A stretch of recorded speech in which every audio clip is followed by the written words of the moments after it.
Et dans l'actualité des idées aujourd'hui, plaidoyer pour une poésie animale. Après le climat avec Naomi Klein, lundi, la forêt avec Francis Allais, hier, vivre avec les animaux, aujourd'hui. Et notre invitée, la philosophe et psychologue Vinciane Després, professeure à l'université de Liège. Après Quand le loup habitera avec l'agneau ou encore Penser comme un rat, elle publie aujourd'hui Autobiographie d'un poulpe et autres récits d'anticipation chez Actes Sud dans la collection Monde sauvage. Une collection qui veut faire entendre des peuples qui n'ont pas la parole, mais avec lesquels nous faisons monde commun, et c'est aussi le projet de cette émission.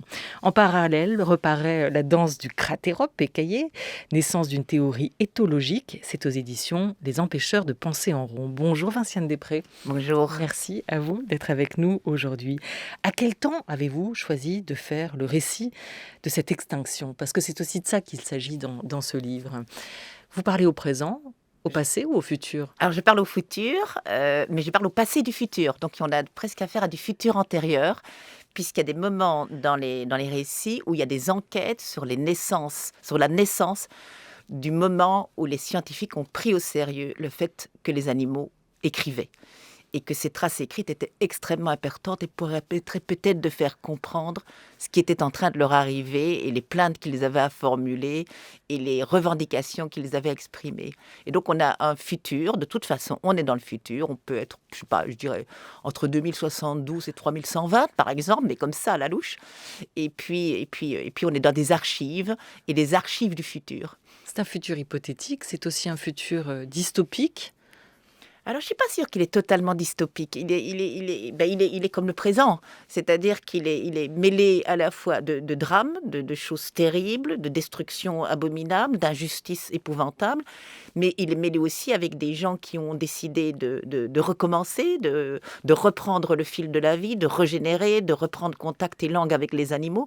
Et donc, on a ce mélange à la fois de destruction et de reviviscence et de régénération qu'on trouve aujourd'hui déjà dans certains lieux. Voilà, c'est un futur entre deux eaux. Et oui. Pourquoi alors ce choix de l'anticipation ? Est-ce que pour vous, aujourd'hui, Vinciane Després, le présent n'est pas assez parlant ?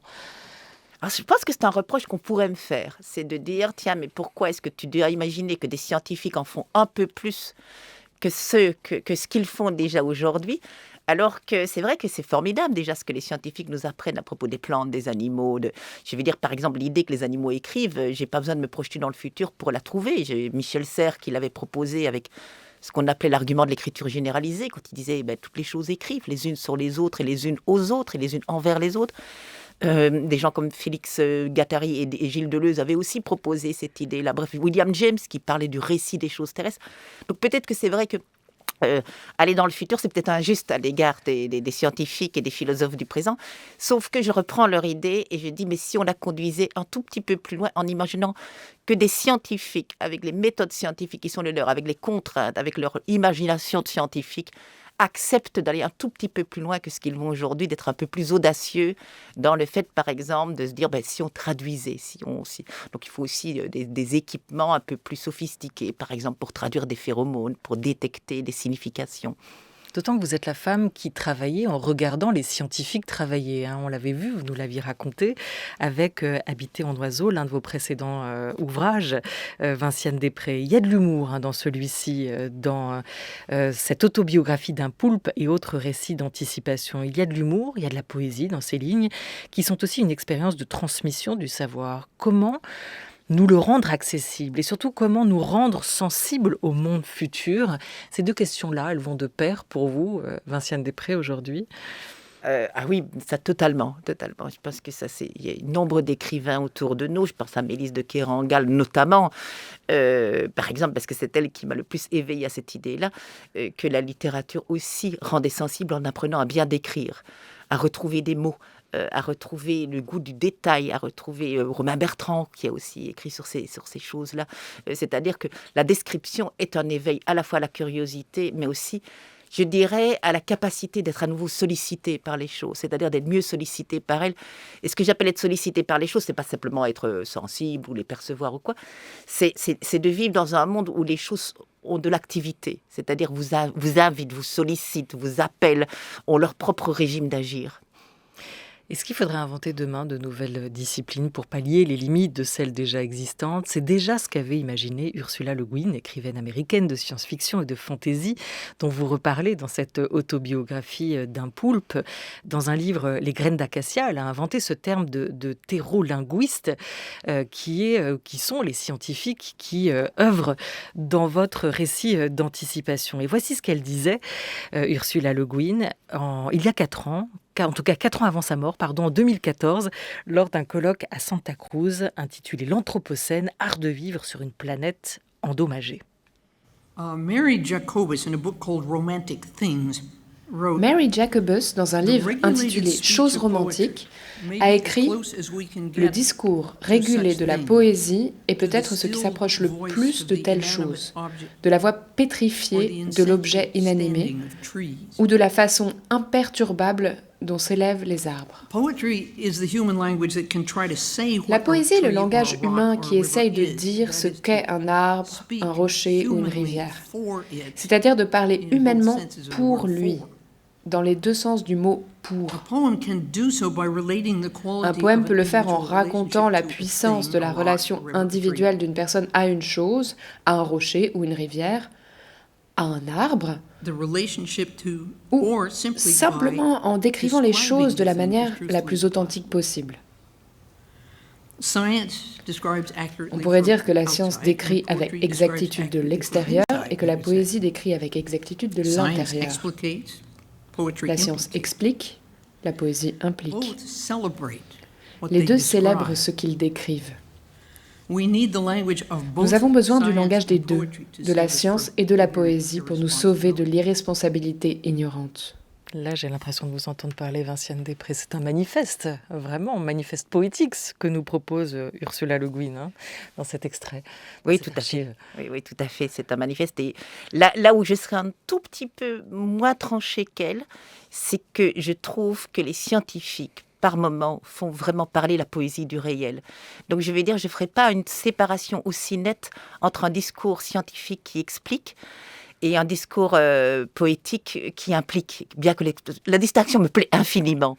Mais je pense que les scientifiques aujourd'hui, de plus en plus impliquent, et que je pense que certains, par exemple, ne tentent plus tellement d'expliquer, mais de bien décrire, de bien faire le recensement de la très très grande diversité de ce qui nous entoure et de ce qui peut nous impliquer, justement. Alors, qui sont ces terreau-linguistes ?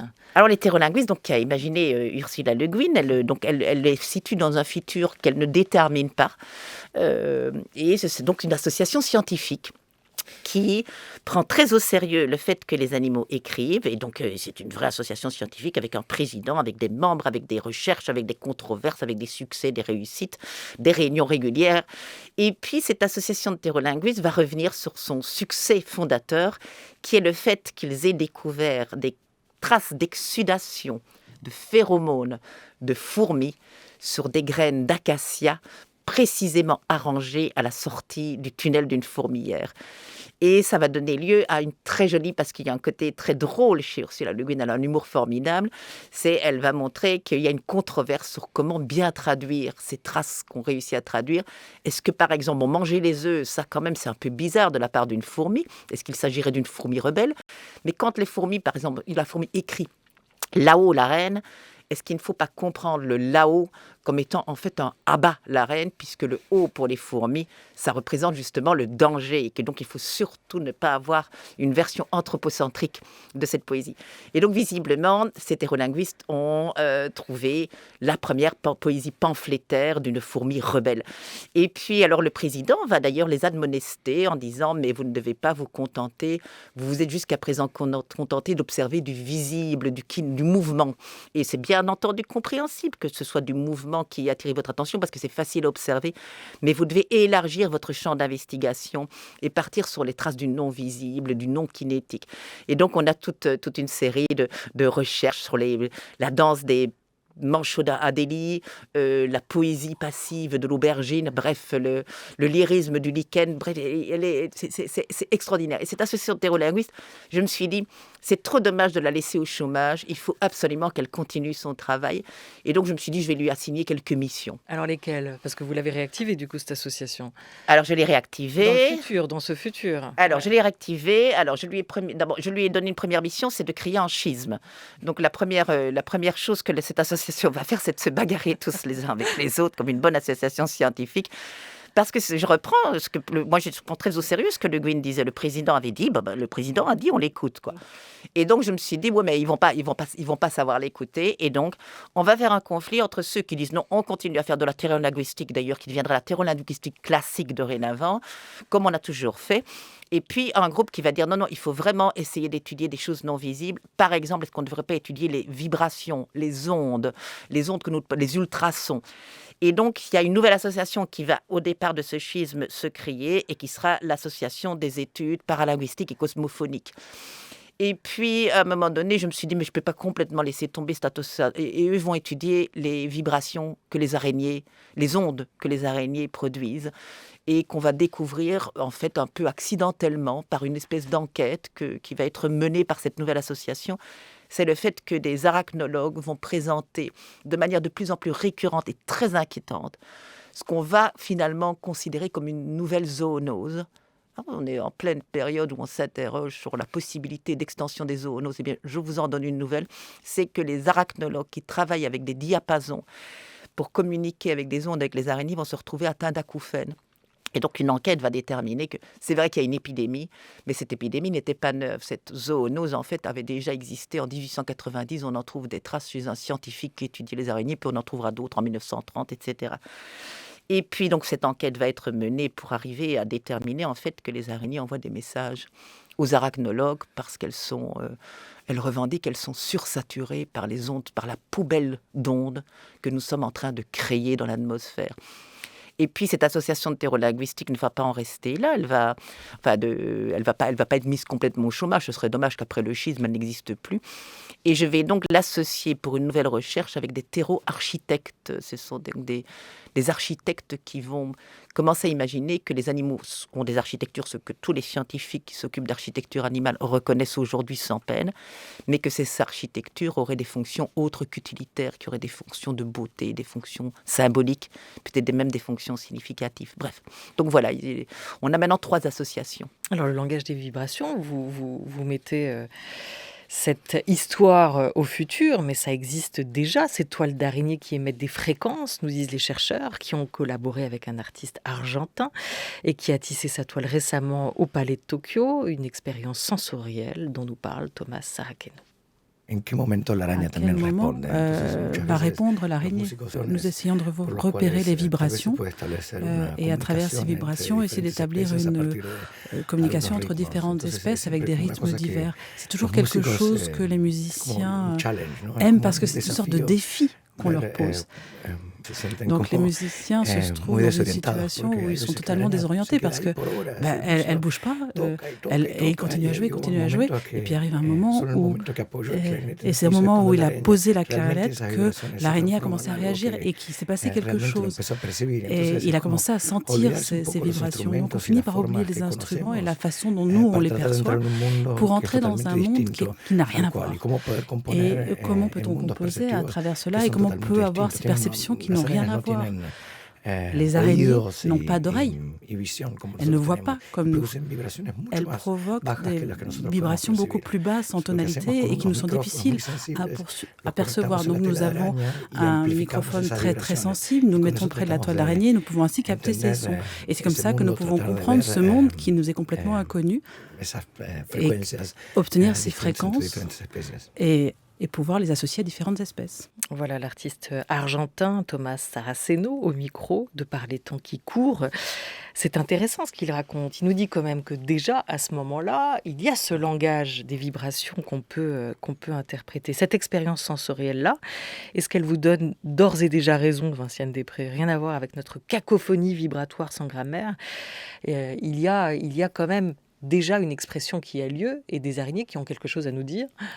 Alors, je pense que non seulement Thomas Saraceno me donne raison, mais en fait, c'était dans l'autre sens que je devrais aller, puisque c'est lui qui m'a donné l'idée de ce texte sur les araignées, et c'est pour lui que je l'avais écrit à l'origine, en tout cas une version plus courte.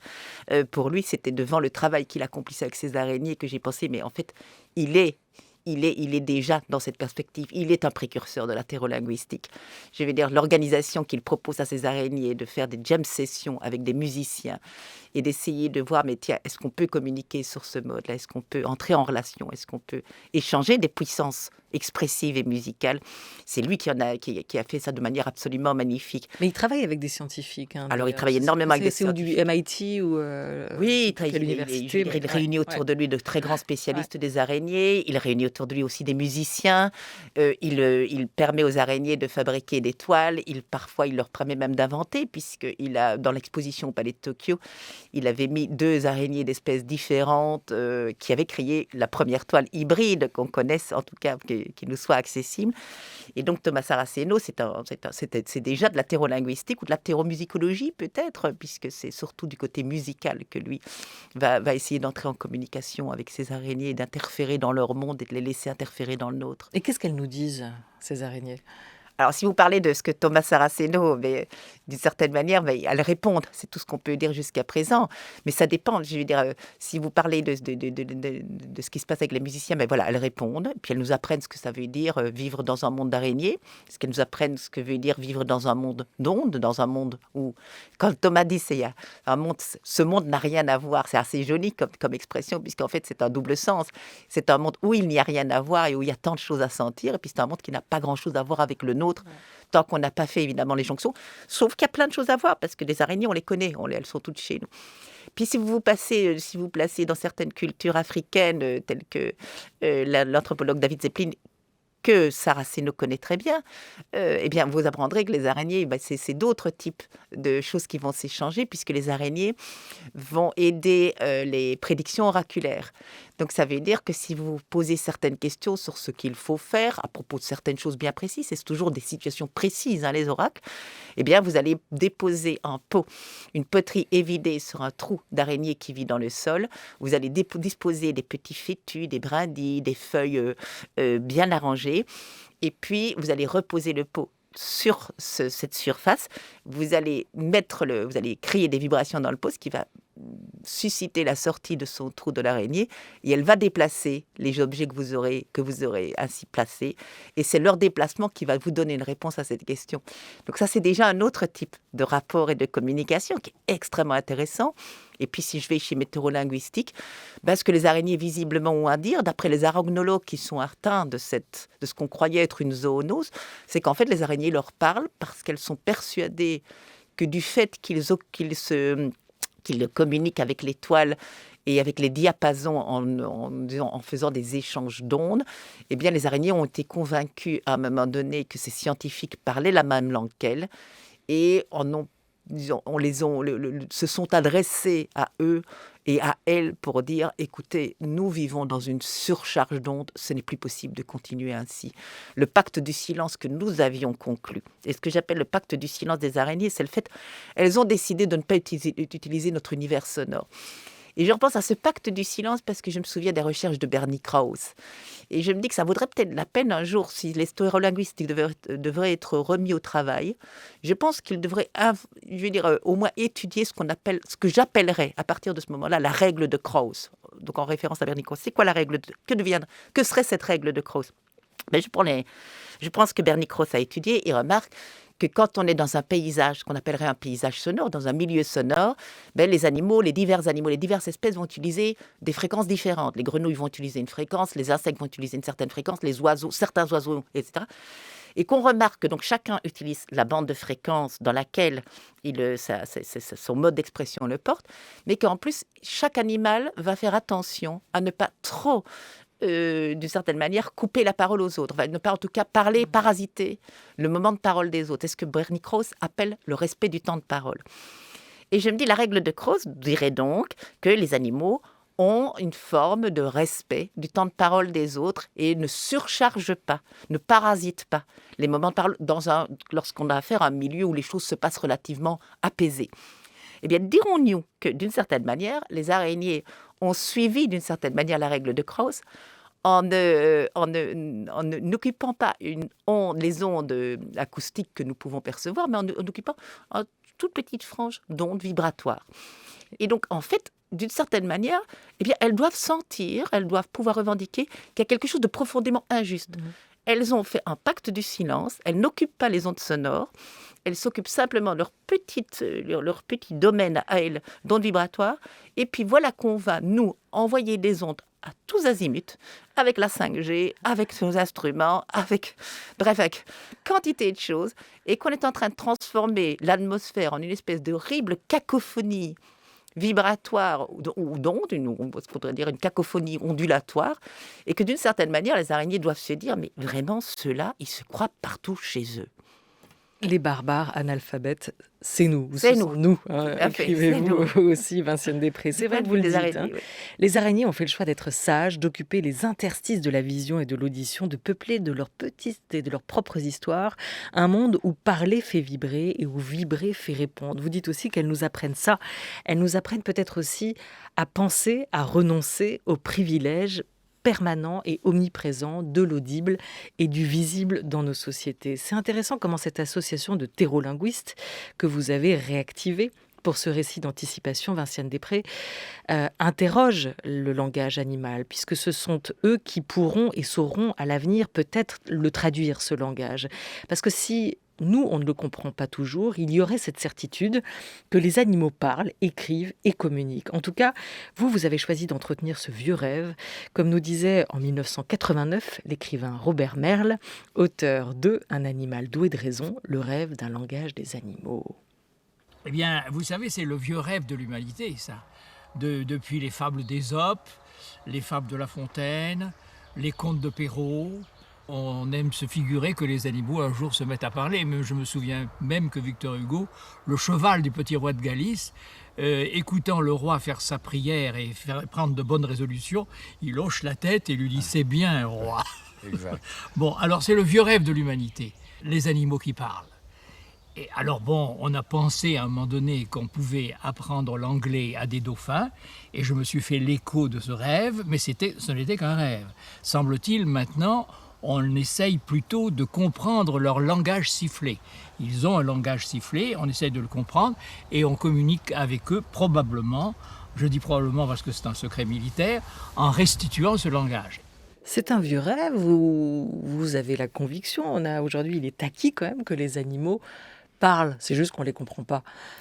Oui, je pense que c'est ce que Robert Merle appelle un vieux rêve, c'est, je pense, un vieux rêve des modernes, ce que Latour et Descola appellent les modernes, c'est-à-dire les occidentaux, qui justement ont pris l'habitude de penser que les animaux, il y avait tellement peu de personnes à l'intérieur de l'animal que l'idée même qu'ils parlent puisse être un peu disqualifiée ou discréditée ou peu crédible. Mais il y a tellement de cultures pour lesquelles les animaux justement parlent et il n'y a aucun doute qu'ils parlent un autre langage qu'il s'agit de décrypter, que je me dis, ce serait quand même fameusement une drôle d'affaire de penser qu'on serait seul à avoir raison contre tous. Et donc, les enfants savent que les animaux parlent quand on leur pose la question. Et d'ailleurs, les enfants ont l'habitude de s'adresser aux animaux. Ils leur parlent très naturellement, du style « t'es qui, toi ?» et des choses comme ça. Donc, c'est après qu'on apprend à renoncer à ce genre de rêve, comme si c'était pas raisonnable. La philosophe Vinciane Després, notre invitée jusqu'à 13h30. Elle est l'auteure chez Actes Sud d'une autobiographie d'un poulpe. On y vient à nos amis les poulpes. Et autres récits d'anticipation. France Culture, il est 13h20. France Culture. La Grande Table. Olivia Gesbert. Au futur, toujours, Vinciane Després, vous réveillez donc cette association de terreau-linguistes et vous les envoyez découvrir ce manuscrit écrit à l'encre des poulpes. Parce que si les animaux parlent, peut-être aussi qu'ils écrivent. Mais ils n'arrivent pas à le comprendre, en tout cas pas de prime abord. Quel est leur poste d'observation ? Qu'est-ce qu'ils voient ? Qu'est-ce qu'ils ont à nous dire de l'état du monde, ces poulpes ? De ce que vous avez réussi petit à petit à traduire de ce manuscrit retrouvé ? Ce que les poulpes ont à dire de l'état du monde, en fait, je pense qu'ils ont à dire plusieurs choses. Et alors, déjà, le fait que leur inquiétant destin à ce moment-là, puisqu'ils sont en voie de disparition à l'époque où je situe le travail des terreau-linguistes, c'est d'ailleurs qui justifie le fait qu'un poulpe va décider de renoncer à la pratique de l'écriture éphémère à encre de poulpe, qui est normalement la pratique des poulpes, puisque normalement leur jet d'encre finit par se dissiper dans l'eau, et donc si tant est qu'ils écrivent, se disent les hétérolinguistes, ça a toujours été des pratiques éphémères. Donc si un poulpe a pris la peine de laisser des écrits sur des fragments de poterie, qui ont été d'ailleurs trouvés par des pêcheurs aux abords de Cassis, eh bien peut-être qu'ils avaient quelque chose à dire. Alors ce qui est intéressant, c'est que les poulpes, ce qu'ils vont avoir à dire, donc les hétérolinguistes sont capables de le traduire littéralement, enfin ça prend pas mal de travail, mais en comparant tous les jets d'encre qui ont été pris par vidéo, collectionnés par les scientifiques. À un moment donné, ces scientifiques, donc ces hétérolinguistes, vont être capables de traduire littéralement, mais ne vont rien comprendre à ce texte. Et donc c'est ça qui est intéressant pour moi d'imaginer, c'est que si les poulpes ont quelque chose à nous dire, quels sont les bons traducteurs qui vont nous aider? Parce que c'est évident qu'on ne va pas pouvoir savoir tout de suite ce qu'un poulpe écrirait. Et donc, quel est le bon traducteur pour le poulpe? En fait, les hétérolinguistes sont des bons traducteurs s'il s'agit d'un lexique, donc littéralement, mais ils ne comprennent rien au monde des poulpes. Donc, il faut des gens qui connaissent le monde des poulpes. Et donc, ce que les poulpes ont à nous dire va passer par ces gens-là. Et ces gens-là ont des choses, ont des idées sur ce que les poulpes ont à nous dire. Et notamment sur le fait que leur disparition entraîne des modifications profondes de comportement chez ceux qui restent. Et que ces modifications profondes de comportement chez les quelques poulpes qui restent sont des modifications, d'une certaine manière, qui sont désastreuses. Et donc, par exemple, ce que les poulpes ont à nous dire, c'est cette disparition qui nous attend, cette progressive extinction, d'une certaine manière, non seulement fait que nous ne serons plus là, mais que nous ne sommes déjà, en quelque sorte, plus là. Et ça, je pense que c'est un vrai problème. Donc ils sont à la fois mémoire et vigie de ce futur. Parce que c'est intéressant quand même. Ils racontent, ces poulpes, ce monde du furtif dans lequel nous sommes. Et d'ailleurs, quand on commence à entrer un peu dans ce manuscrit, le texte du poulpe a toujours une forme plutôt... il parle ou il écrit par fragments, par aphorismes presque, plus d'œufs, vivre en eau noire, plus d'issue. C'est quand même très saccadé et on sent que c'est des alertes qui sont lancées comme des petits signaux. Alors, c'est des alertes, ce sont des signaux. Et quand je dis que les poulpes revendiquent le fait de ne presque plus être là et que de toute façon, ce qui reste n'est déjà plus là. Ce que je voulais dire par là, c'est qu'une fois que les animaux entrent dans le cycle des disparitions, ce qu'ils sont n'a peut-être plus rien à voir avec ce qu'ils étaient. Et que donc, même s'il y a encore ce qu'on appellerait des spécimens, c'est horrible de dire ça, ou quelques individus, ou un tout petit peu de groupe, mais ça veut dire qu'ils ne ressemblent plus à ce qu'ils ont pu être, parce que ce qui les faisait être, le fait d'être sociaux ou pas sociaux, le fait de vivre avec d'autres, le fait de vivre dans un certain monde, a disparu déjà. Et donc ces animaux, en fait, sont à la fois des mémoires de ce qui a été et des vigies par rapport à ce qui risque d'arriver, c'est-à-dire au risque de ne plus être du tout ou au risque d'être tellement différents de ce qu'ils ont été que ça n'aura plus rien à voir, que c'est un autre monde qui est en train de s'ouvrir. Et donc ce poulpe, en fait, c'est un message d'alerte, c'est un message, en fait, pas seulement d'alerte, c'est aussi un message de très grand désespoir que ce poulpe adresse par l'écriture.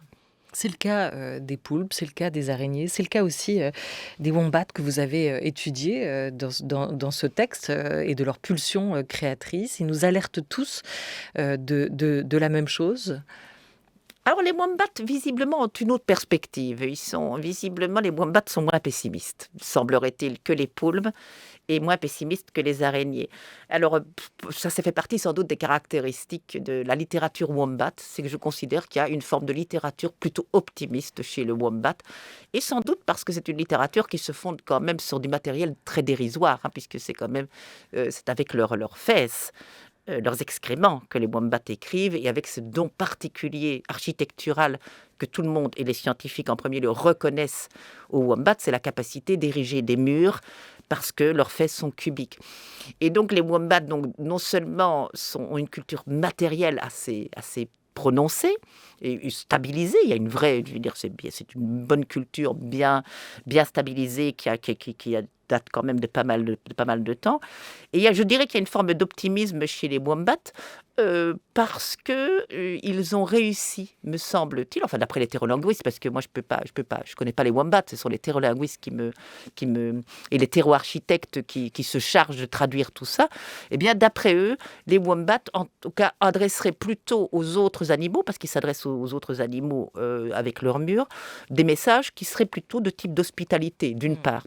Une forme Et de ça, solidarité et d'hospitalité. Des formes de solidarité, Ouais. parce qu'on sait bien que les wombats, par exemple, dans les incendies qui ont ravagé l'Australie il y a quelques années d'ici, et c'est pas arrivé qu'une fois, eh ben, avaient permis à quantité d'autres animaux de venir se terrer dans leurs terriers, et des animaux d'autres espèces. Donc, je veux dire, il y a une nature quand même relativement très sociable chez le wombat, contrairement à ce qu'on pourrait penser. On pensait que c'était des animaux pas sociaux, mais en fait, qu'est-ce que ça veut dire être social?